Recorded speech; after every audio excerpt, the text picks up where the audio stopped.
On today's show, from such hit series as Two Broke Girls, Scrubs, Steven Universe, and American Auto, please welcome Matthew Moy. Hello, I'm back.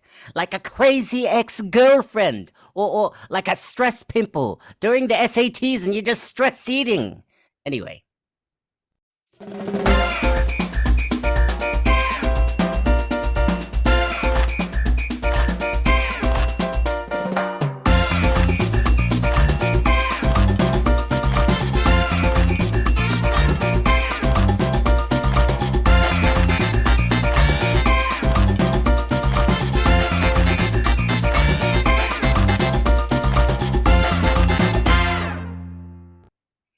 Hey everyone, welcome to the Mike Grand Show. And today's special guest is from such hit series as Two Broke Girls, Scrubs, Steven Universe, and American Auto.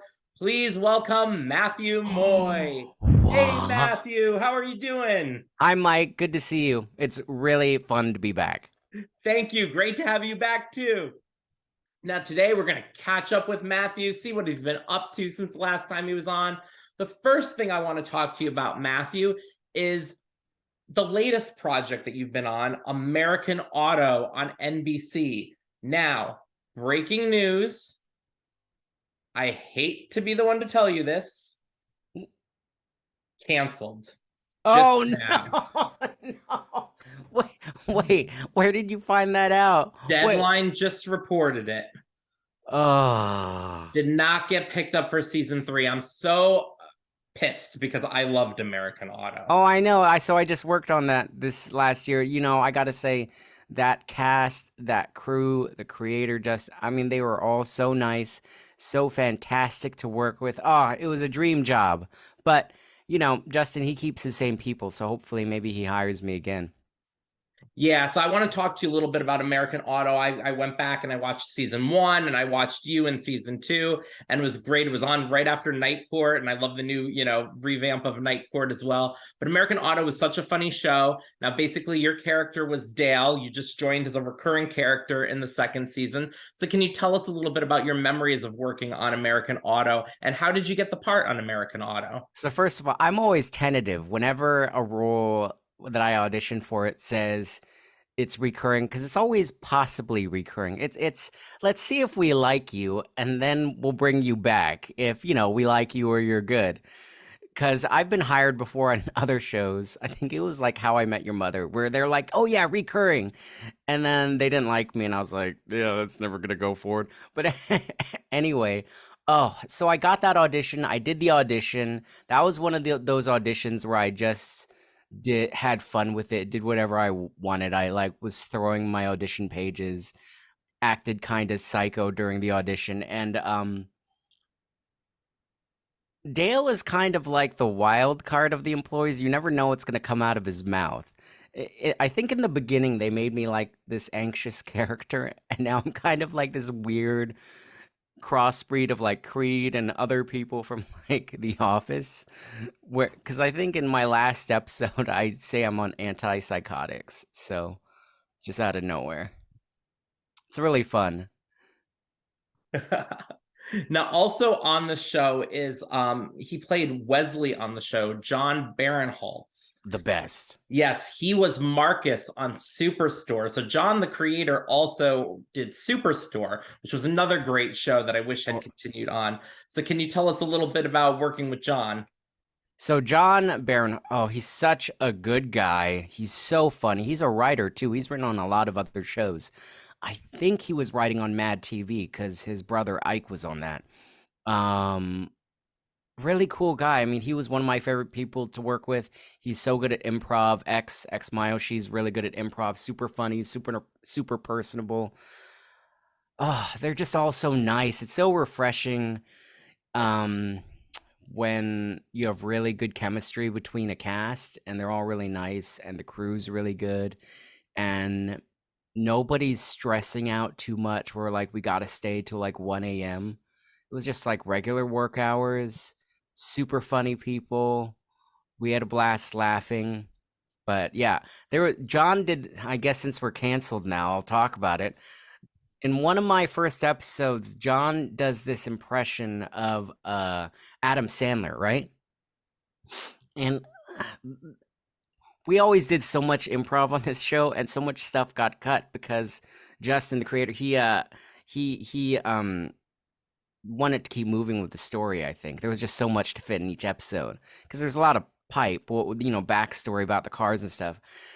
But John and X, we would like to go off sometimes, and John was going off on this like Adam Sandler, all these impressions, and then he looks, and this is like my first episode, right?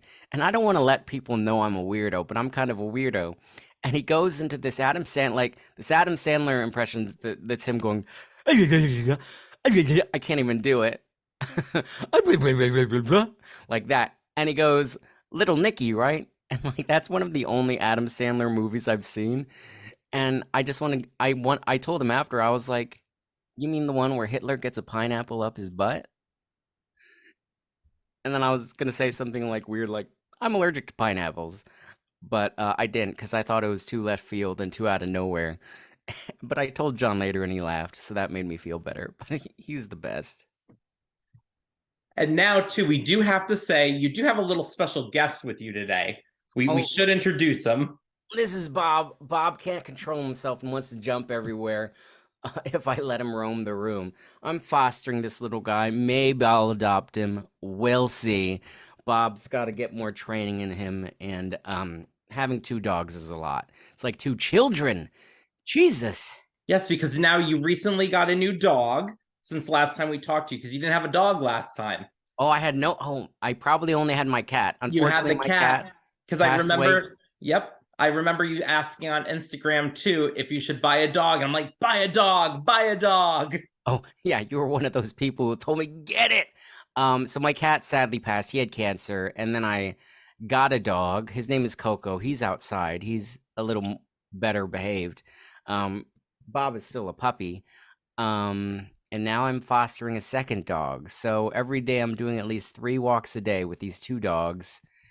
And it's like having 2 kids, man. I get it now. Dad brain. I don't respond to texts anymore. And you did have, you had a horse on the set of Two Broke Girls, Chestnut. Now, I want to ask you, I didn't get to ask you last time because, that was in the girls' apartment. So you didn't really have too much, did you ever have a scene with Chestnut ever? Because I don't think you did. I think in the early episodes of Two Broke Girls, I did appear once or twice, like doing something with the girls peeking in or something with Chestnut in the background. But it wasn't too often because those were usually their apartment scenes where it was just the 2 girls. But I do remember, I don't think Chestnut was there though. This got cut in one of the early episodes. Like Han sings a lullaby to the girls in their apartment. And I like made it up.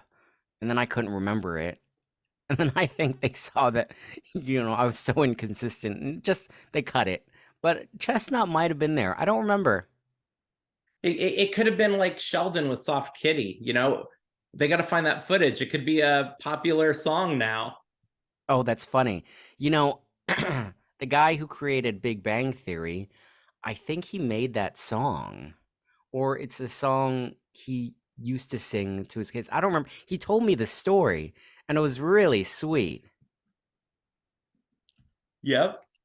And now you still keep in touch with the Two Broke Girls cast because I want to talk to you a little bit about them. And the first one I want to talk to you about is he played Oleg, Jonathan Kite, because you were just on his podcast. Check it out, guys. Jonathan and I wear matching outfits. We had a blast. It looks like we're on a cruise ship together. Jonathan's still the best. We want to go do everything together, travel together. We don't see each other as often as we used to because, he's hustling and bustling, doing his own thing. But that was real fun. It was like an hour of us just talking like we used to at the diner.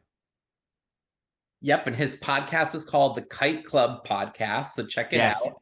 And it was a lot of fun watching you in there. And on there, did I hear correctly that there's going to be a stand-up comedy event? Oh no, that was me joking about. Oh gosh, I believed it. Sorry, Oh boy, America. Sorry, I was everybody. happy for that. I always joke with Jonathan that I'm gonna open for him because I'm one, I'm not a stand-up, and two, I'm just terrible at telling jokes. I used to try to pitch jokes at everybody, on Two Broke Girls pitched a joke once, for the cast, and mine were the only ones not used because I'm just terrible at pitching jokes and doing jokes and anything related to jokes. I'm just an actor, guys. I'm not a comedian, just an actor. Now, is Jonathan doing stand-up comedy though? Oh yeah, he's been doing stand up since the days of Two Broke Girls, and he's like a veteran at stand up now, and he's great. He's always So does he really have a gig on June 29th? probably. So people go check him out then. Go check that gig Yeah, out. he's hilarious. He does a lot of impressions too, which we do on his podcast. And I don't think Jonathan and I have so many inside jokes. The joke is that I'm terrible at impressions, but I always think that I'm good at them. But they always sound the same. Now, another thing that got revealed in the podcast, which I didn't know, is that Kim Whitley, who's a very funny actress, she's on such shows as Young and Hungry, I used to watch. Mm. She guest starred in your show, but she actually guest starred as a day waitress in the beginning. Yeah. So, and that got cut. And that wasn't an intentional thing by Michael Patrick King, our creator, or any of the. They wanted to have a day waitress, but then the audience reaction to having three, like a new girl on the show, Two Broke Girls, and introducing like a third, it just, the audience wasn't buying it. They were already so attached and bonded to the two girls. They were kind of mixed about it, and everybody took a step back, like, oh, we can't like mess with the two girls, the Two Broke Girls. Like, this is the show. And I mean, nothing against Kim, she's hilarious, but yeah, originally she was a day waitress, and it sucked when or I mean, I didn't do it, but when she had to get, it always sucked when people got cut from the show because they are always so funny, but it especially did because it was going to be so fun because she was the new day waitress. And then I think eventually they had uh, Federico as the day waiter, which was real fun. Yep. So I mean, they still at least got to keep her in a different capacity, give her a different Right. guest star Yeah. role. How many times when you filmed did you ever have to change something? Was that like the biggest situation that you can think of as far as script revision Oh, on like a oh line? no, all the way TV goes in general. I mean, things were changing, especially on Two Broke Girls all the time. All the time. I mean, sometimes they would do rewrites on tape nights, and they would just kind of make the audience sit for like 40 minutes while they rewrote an entire scene. We would kind of go, come on, let's go. The audience is dying. We had a live studio audience, everyone, for 6 years. Yep. 6 years, we always tried to keep everybody laughing.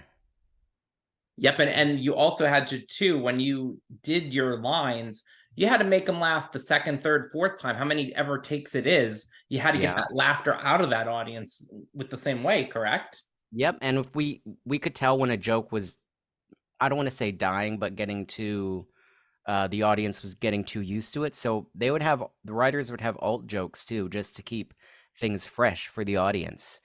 And sometimes like Kat would get these big funny monologues, and then they'd rewrite the whole thing. Kat was amazing at memorizing on the spot. She'd look at it and she'd be like, "Okay, let's do this before I forget it." And I'd be like, "Whoa, I could never do that." I did get to see one sitcom taped. I got to see Hope and Faith, Kelly Ripa's sitcom. Oh man, So that was a lot of amazing. fun. It was the second season opener, part two, and they made us watch part one in the studio before they filmed, so we knew what was going on. But yeah, that was a lot of fun getting to see that being taped. And actually, I have a little souvenir water bottle from Hope and Faith that I showed Polly Litt, who was a guest on the show, Oh, that's who was on cool. there. So that was pretty cool.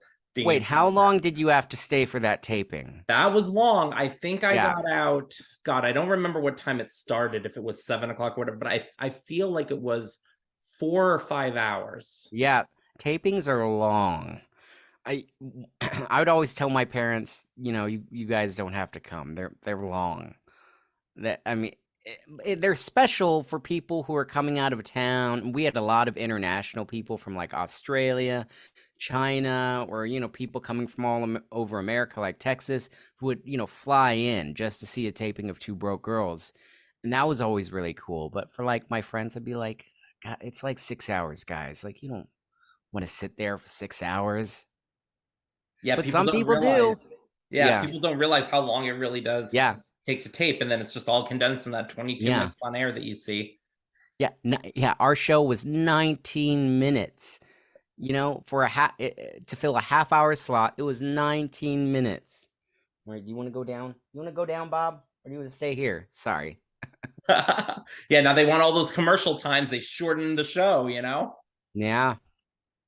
And now everything's streaming now, so I wonder if they've given episodes more time now.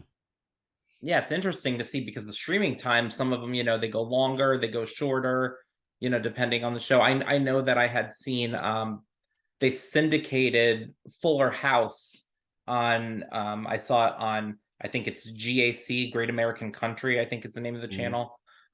They showed reruns of Fuller House in like 45-minute blocks because Oh, how fun. the show sometimes was 30 minutes, 35 minutes, or a little longer, and they syndicated it that way. It's How not a lucky was front that? run. Yeah. Jeez. Well, But we would be blessed to get a whole 30-minute episode. Wow. yeah. Here's a fun secret. The people from Fuller House were always taking my parking spot on Two Broke Girls. I was always, because I had the corner parking spot, I was always so upset. I got to see Fuller a bunch of them. House. I got to see a What? bunch of them, not all of them, because they were at 90s Con, and the line, oh, forget it. Fuller House, that line is tremendous. Well, I mean, they have, two generations of fans. Yeah. Now, I want to know, with memorization on set, just like you were saying that Kat is like tremendous Right. at memorizing, Yeah.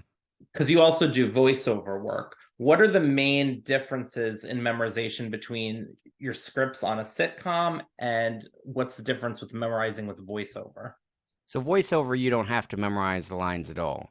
It still pays to be familiarize yourself with them.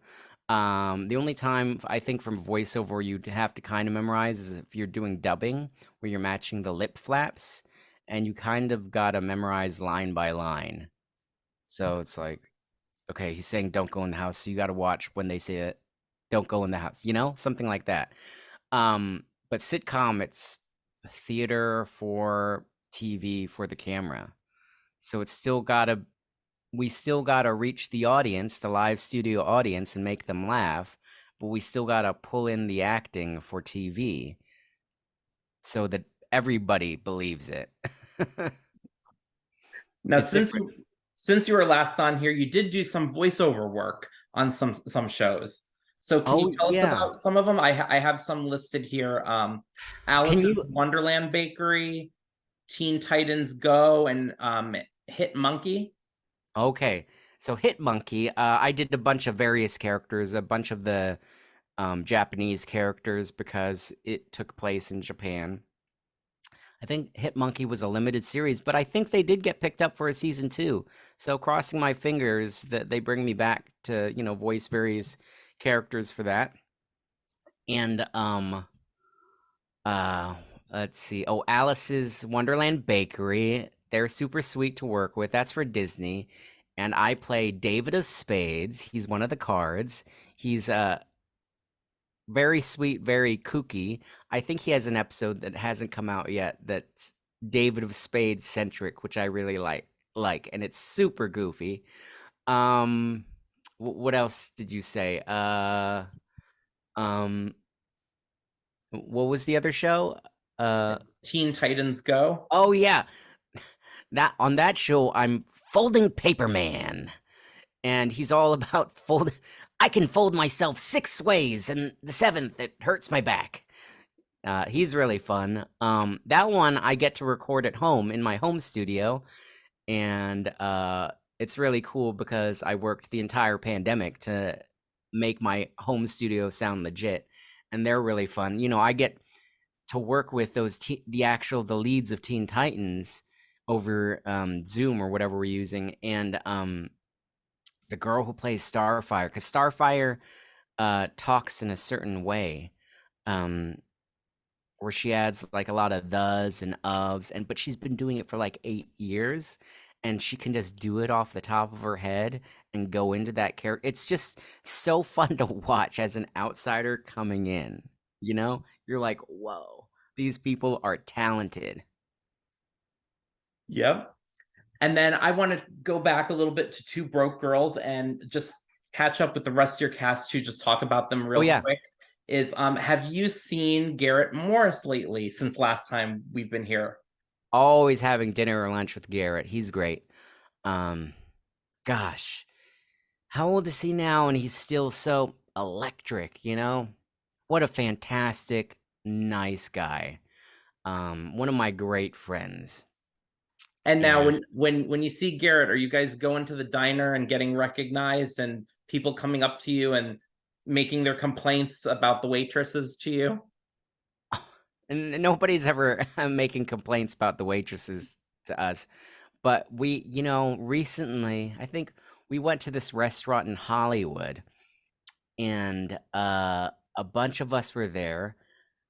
I can't remember if Jonathan was there or not, but one of our friends, he goes, our booth, our table, this is kind of a fancy place. Our table is full. So this is a nice restaurant, and we've got like the biggest table in the place. And then one of our friends says, "Hey, can we add a chair even though we're not supposed to? We've got a special guest coming." And all the waiters like, "Oh man, these guys are like taking up all these seats." And then in comes Jennifer Coolidge, and I haven't seen Jennifer since the show ended. And of course they made space, and like every I I feel like the restaurant stopped because who else was like 2 or 3 tables away was Lauren Michaels from SNL, and Garrett was on season 1 of SNL. And then our friend John, he goes over to Lauren's table and he says, "Hey, I've got a friend to see you." And Lauren's like, "Well, who the heck are you?" And he's like, "Garrett Morris." And Lauren gets up, and they go over, take pictures, hug. Jennifer's at our table. I mean, the restaurant kind of went bonkers, especially in the parking lot that night. It was wild. Yeah, and Jennifer, she's been having great success. She just finished White Lotus. She was And on she won the Emmy. Yep. And a lot of other stuff. So it's nice for her to be, getting all this success now. She And then, deserves every yep. bit of it. She is so funny. And then Kat Dennings. How's Kat doing?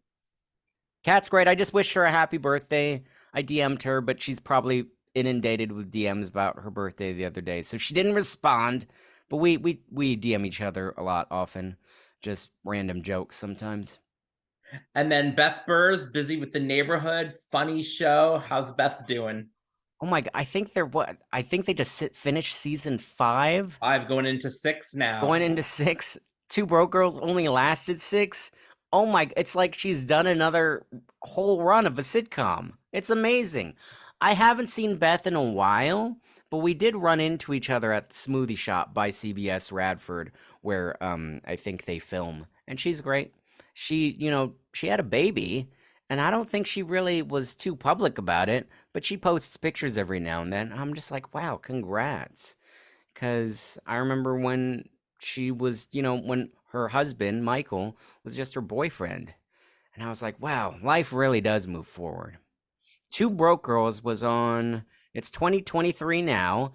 Yeah. I think it was on TV till like new episodes till 2017. So it's been, or 2016. I don't know. It's been like 5 or 6 years. Yeah. People ask me, they're like, so how's the show doing? I'm like, you're canceled like 6 years ago. You know that, right?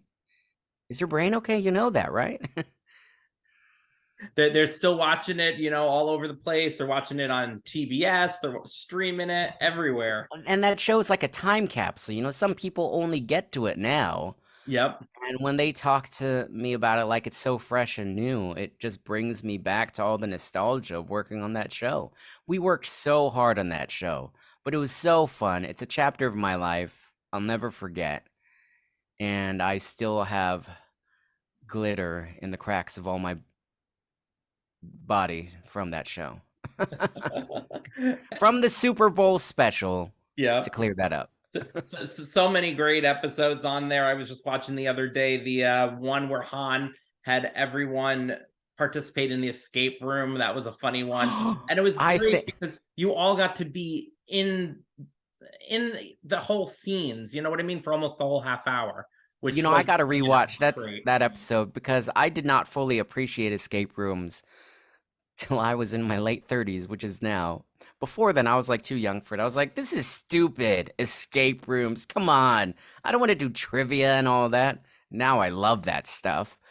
And I just went to an escape room earlier this year and I loved it. And yeah, that's exactly what happens. People panic. It's hilarious. Do they really? Because I haven't gone to one and I am going to go to one. Do they really take your cell phone too? That you don't even have your cell phone, or is that just for the show? Sometimes some places take your cell phone and they all require you to turn them off because they don't want you. I mean, they pretty much tell you use it, but you're only going to ruin your own fun. So I think no, they give you lockers in the beginning and you put all your stuff in the lockers and you lock your own locker. So they don't take them away, but yet you're required to put it away. Yeah, they want no cheating. Nobody. Yeah, they don't want you to bring like flashlights and stuff. It's all set up for you in the escape room. Now, Matthew doesn't know this, but in a little while, Matthew's going to play a game with me, and it is going to be trivia. Oh. It's going to be trivia Dude, this time. I've got this. So Watch, I say that now, and I'm going to look so stupid. So stick around, guys. We're going to get there. Okay, game face. Another thing you did during COVID, I heard that you helped make some masks for hospitals. Is that true? Oh, I didn't make them, but I ordered them from all over the place. It was when masks were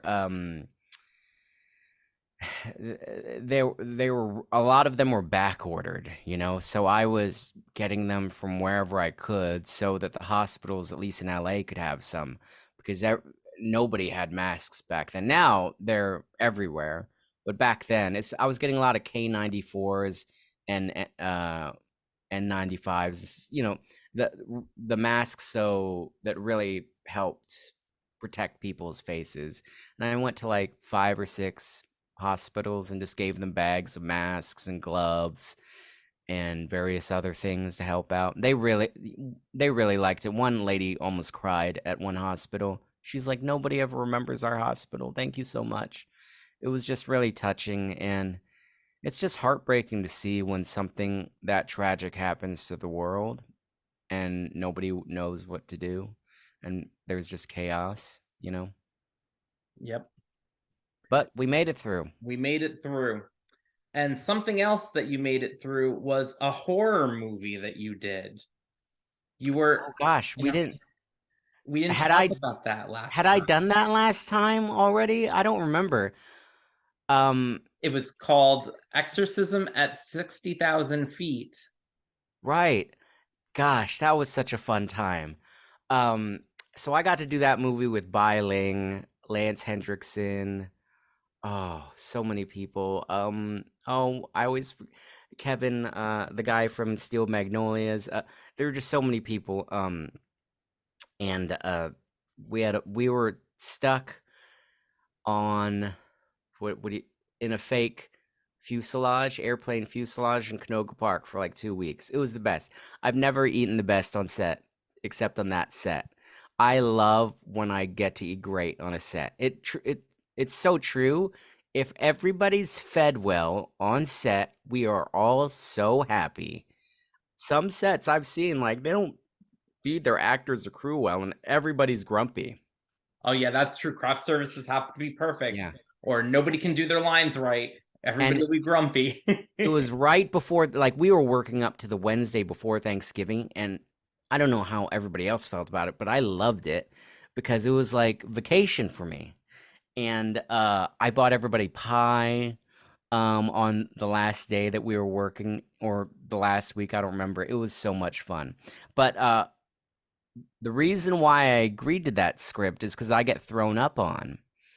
And I, you know, out of all the comedy gags I've done on Two Broke Girls, I'd never been thrown up on before. So I was like, I get thrown up on, I'm in. I'm doing it. And then I remember Bai, because she's such a great actress and she wants all the bits.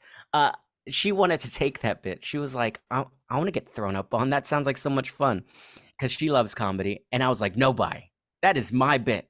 That is why I'm doing this movie. You are not stealing that bit. That was funny. Now back to catering for a second. On Two Broke Girls, did you guys have cupcakes on the set?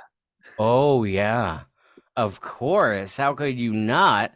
We had our own cupcake girl for quite a few years, and then I don't know if it was a money decision or it's just the cupcakes were always spoiling or whatever, but they eventually just decided, at least for the scenes, to have, fake prop cupcakes. But there were always cupcakes for the audience, always. And we always, like, yeah, at craft services, we always had cupcakes. I got so fat on that show. I tell you, it is hard as an actor to keep your weight down, especially if you're, how do I say this? You're not doing a lot of stuff all day and all you see is food.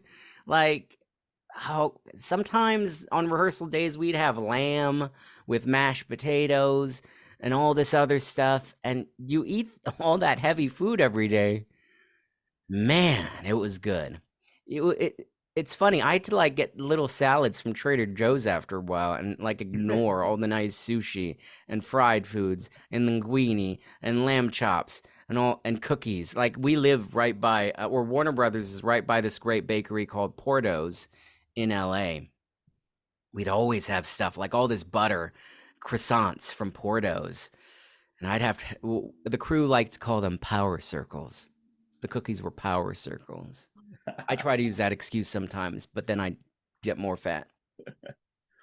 What is the biggest blooper that you can remember making on Two Broke Girls? Whether you did the blooper or somebody else did the blooper, that was You really know, funny. we were such perfectionists. We actually just wanted to get the lines right and make everybody laugh. We didn't have a lot of bloopers. I remember one time when I was in the baseball uniform, and I think Kat was pitching tangerines at me or something.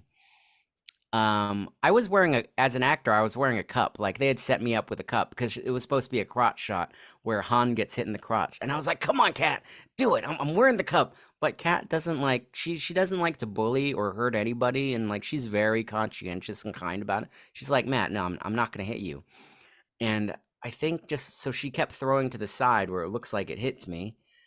And I remember, I don't know, just out of instinct, I went up and caught it like barehanded. We were both like, "Oh!" That was a cool moment. But oh, wait, here's a fun story. Not a blooper, but nobody knows this. Do you remember when the diner has all these cockroaches or something? Or Han walks out with the cockroaches on his back, right? It's an early episode. So, there were cockroaches pinned to the back of one of my sweaters in real life. And I put it on. I go do the scene and whatever. And at the end of the scene, I notice the cockroaches are twitching and starting to move their legs. And I say to our props guy, I'm like, oh my God, what? These aren't fake? Where did you get these? And he was like, oh, I just got them from my apartment. And then I threw them in the freezer. And I was like, oh my God, they are reanimating on my back. Get them off. Guerrilla acting, guys. Oh my gosh. Now, who out of all the cast members was the hardest to do scenes with because they were just so good that you possibly could crack up at their joke? Was there For me, anybody that if you looked in their eyes, you could break down laughing in the middle of the scene? for me, it was two people. One, the hardest, Jennifer Coolidge, because I never knew what extra thing she always sprinkles a little bit of comedy magic on everything, whether it's making a face or it's doing an ooh and or an ah or fidgeting or something. It's always so hilarious whenever she does it. It's like playing comedy volley. That's what I'd have to tell myself in my head. I'm like, I gotta throw the ball back to her. I gotta hit it back to her. I can't break down. Because I always wanted to bust up laughing. And the other person was Beth Bears, just because she and I would look at each other and we'd start giggling. We we didn't even have to say anything funny. We would just look at each other and want to laugh. Kat was really good about not breaking. She never broke. And sometimes when I had scenes with Jonathan, I remember that scene with the hot dog cake. We only were allowed like 2 takes because they only had 2 cakes. No, 2 takes because they only had 2 prop cakes stuffed with hot dogs. So they were like, guys, we can only do this twice in front of the live studio audience. We don't have that many cakes. So Jonathan and I had to lock it in because we were, also making jokes as the cake was falling and being destroyed.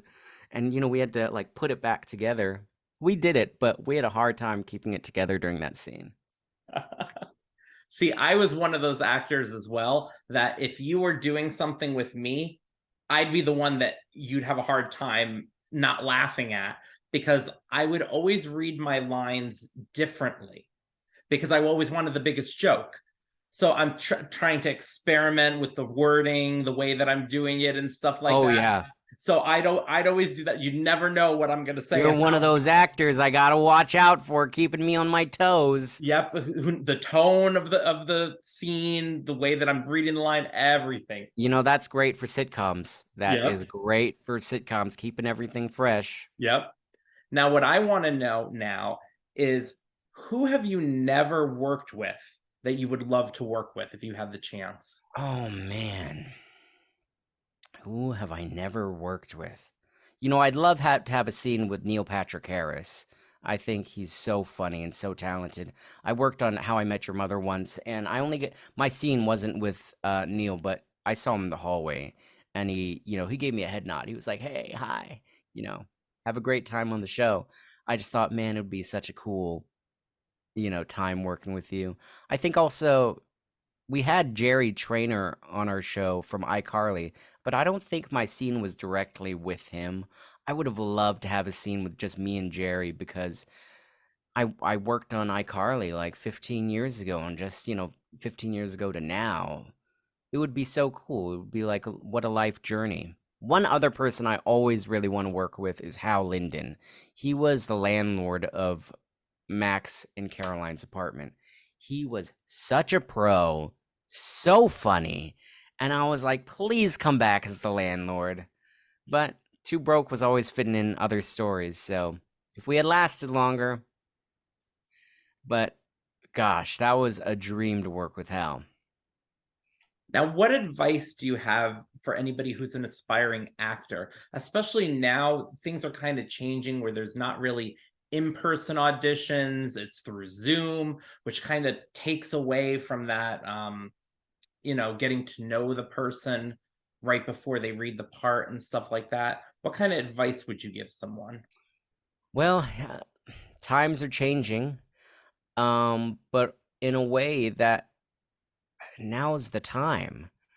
I've been telling so many of my actor friends. I mean, there are literally so many shows that I I don't know all of them. If somebody mentions, hey, my friend's an actor in this, I'd be like, I don't know what show that is. I'm sorry, I haven't watched it. Or just because they're just not because I don't want to, but because there are so many shows. Or they're like, hey, have you seen this and this?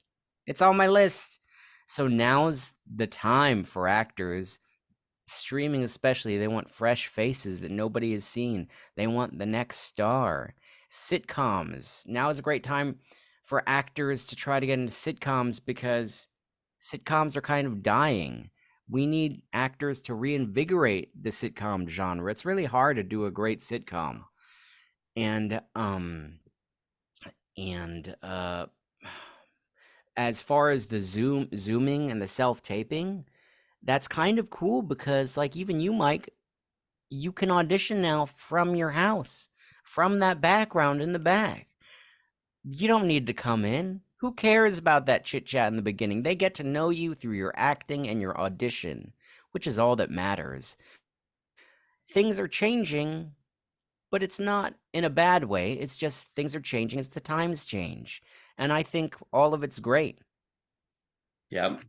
Okay, and now speaking of sitcoms, we have a sitcom game. That's the game. Oh, okay. I'm pretty good at sitcom trivia. Yes. Okay. This is why I said we're doing sitcoms here. So my mom raised me on sitcoms, so let's go. Yep. All we would do is watch sitcoms growing up. Yep. So what I have is a special 80s and 90s edition. And what I'm going to do is I'm going to name you a character and you just tell me what sitcom they're from. But I wanted to make it a little hard because we can't make it too easy here.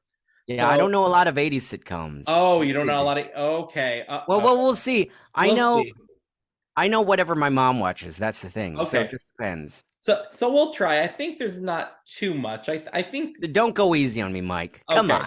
So this could either be a lead character, anybody that's appeared on the show. It could be a next door neighbor, one-off character, but a very popular one-off character. Yeah. Okay, so the first one I'm gonna say is Frank Lambert. What show was Frank Lambert? I know that name. I don't know. Frank Lambert. I don't know. Okay, you recognize the name though? Yeah. Okay, he was married to, oh God, Carol Lambert, who was Carol Foster.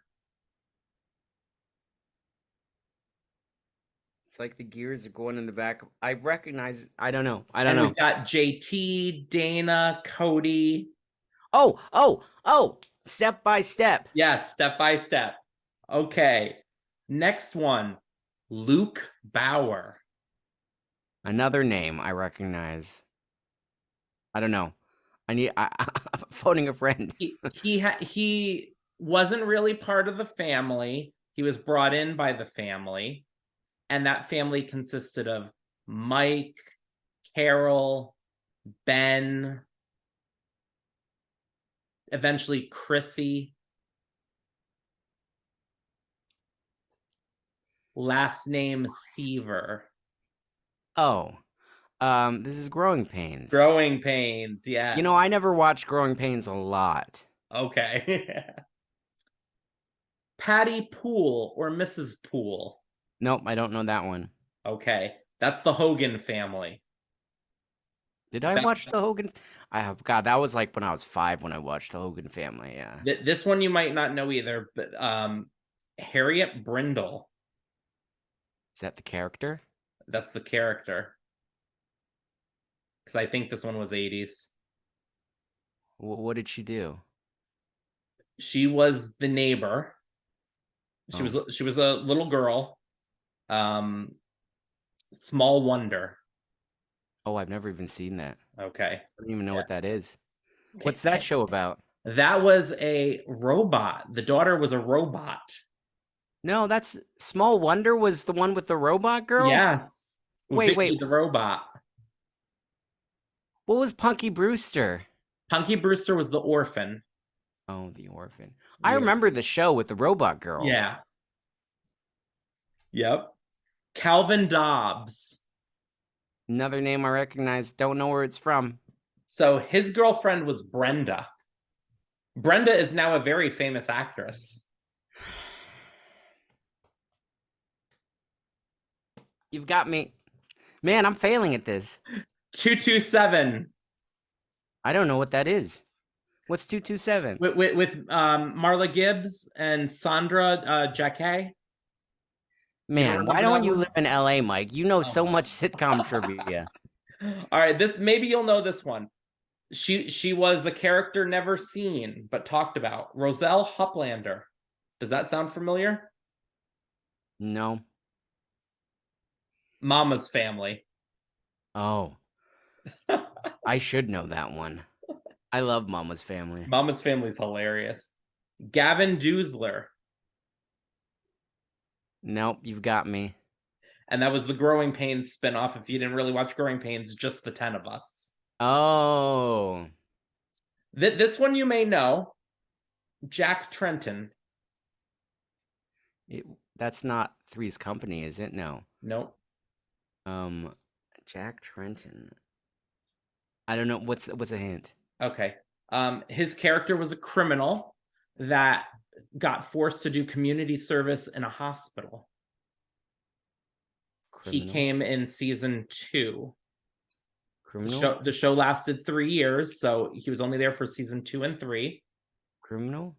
Hospital? Community service? So hospital sitcom. Hospital sitcom. Hospital sitcom. It was a spinoff. Oh my gosh. Can we do 90s trivia? This is 90s. This is actually 90s. Oh no. I just screwed. I don't know. Nurses. Empty Oh. Nest spinoff, which was a Golden Girls spinoff. I should know that, but I stopped at Empty Nest, so. Yep. Yeah. Oh gosh, you know what? I screwed you with this. This is so much 80s. Okay, yeah, I know Golden Girls. Yep. I know Barney Miller, but that's not 80s. But my mom watches that, and I know, like, I know random things. I should have done more 90s because this next one is 80s. I'm gonna try it anyway. I don't think. Do it. But we'll try it. Troy Garland. These are so hard too. If somebody didn't watch these shows, Dude, is that Out of This World? Yes, you got it. Out of This World. Yeah, Troy. That was one of my favorite shows. Yeah, you got that one. I think about that all the time. How they would do a show like that when she does this and everybody stops. Yep, like that. And, yep. And I love watching it because like all the actors are actually like, and they're trying to hold it. Yep. Like, how cool is that? Yep. Awesome. All right. See, you got that one. And then this one, it was like the pyramid cube that talked to her. The cube. Yeah. Yep. All right. You should get this one. I think you'll get this one. Nicholas Carbone is his real name, but throughout the entire series, they didn't call him Nicholas Carbone. They called him something else. If I tell you the other name, you'll definitely know. Yeah, it was finally revealed he was Nicholas Carbone. It's like behind a cloudy mist in my mind. He was from Chicago. He was originally in the Witness Protection Program. God, that's a joke, isn't it? Yeah. And he was hiding from the Cheese Man. That's so funny. I don't know. And I know you know this when I tell you. Wait. It's see, the sitcoms I'm thinking of are just too old. I'm thinking like things with Tony Danza, but I don't think it's Tony Danza. Nope. Nicholas Carbone.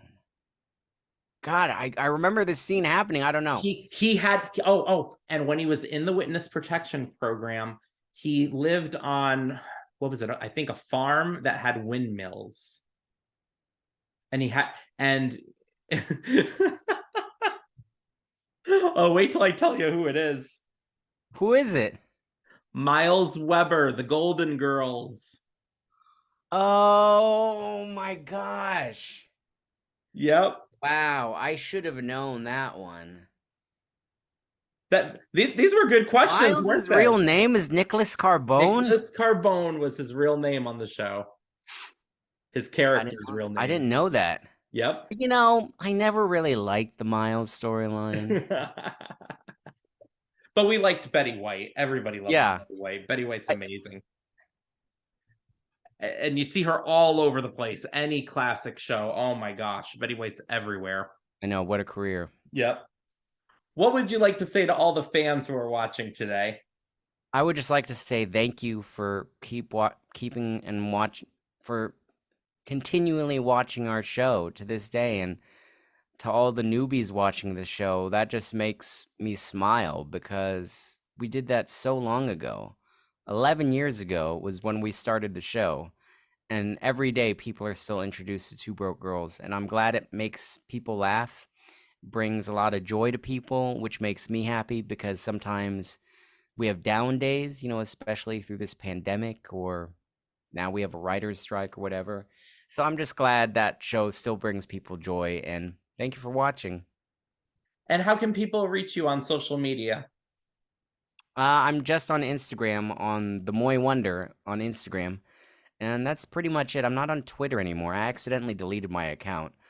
Well, I deactivated it during like one of the presidential elections because I was just seeing all this politics, and I didn't know when you deactivate your Twitter account, you lose all your followers. And I was just like, nah, one less account then. But I worked to get those 30,000 for 15 years. Yep, and now it's all gone. It's all gone down the drain.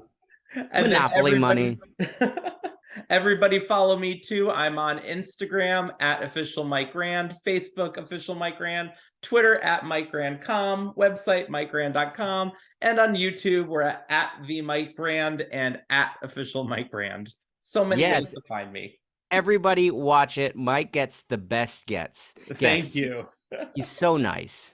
And thank you so much. I got to say thank you so much. You were one of the first ones to come on my show, Matthew, and believe in me. So thank you so much. You're the first sitcom star I had on here. So thank you. I appreciate it. Anytime. We always have the best time. Yep. Thank you guys for watching. Thank you again, Matthew. And we will talk to you all soon. Bye, everybody. Till next time.